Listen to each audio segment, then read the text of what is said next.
మన చుట్టూ ఉండేదాన్ని ఎన్విరాన్మెంట్ అని అంటాం. ఎన్విరాన్మెంట్కి మనకి ఏదైనా సంబంధం ఉందా? ఏంటి?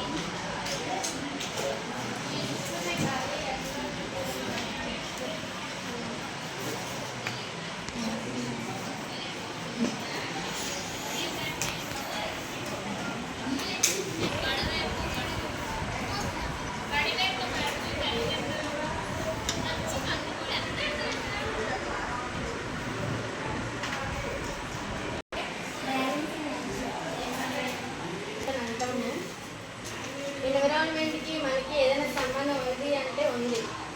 మనం తీసుకునే ఆక్సిజన్ చెట్ల నుంచి వస్తుంది, మనం వదిలే CO2 చెట్లు తీసుకుంటాయి. ఎన్విరాన్మెంట్ని మనం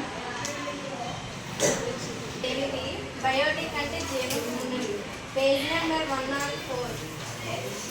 ఎకోసిస్టమ్ వాటర్ ఇస్ కాంపౌండ్. ఎకోసిస్టంలో 4 టైప్స్ ఉంటాయి. ఫస్ట్ వన్, అందులో పర్టికులర్ ఏరియాని ఎకోసిస్టమ్ అంటాం అన్నమాట. ఆ పర్టికులర్ ఏరియాలో living things and non living things ఉంటే దాన్ని ఎకోసిస్టమ్ అంటాం.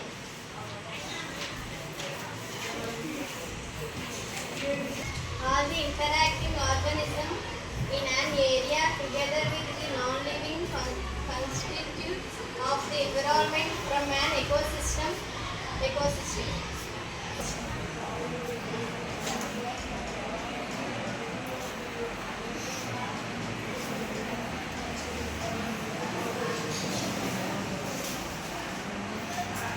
Types of ecosystem లో 2 types ఉంటాయి.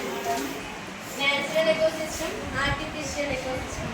న్యాచురల్ ఎకోసిస్టమ్ అంటే సహజంగా వచ్చేది అన్నమాట. దానికి example forest, lakes, ocean. Artificial ecosystem అంటే మానవుల చేత నిర్మించబడింది. అంటే అది అందులో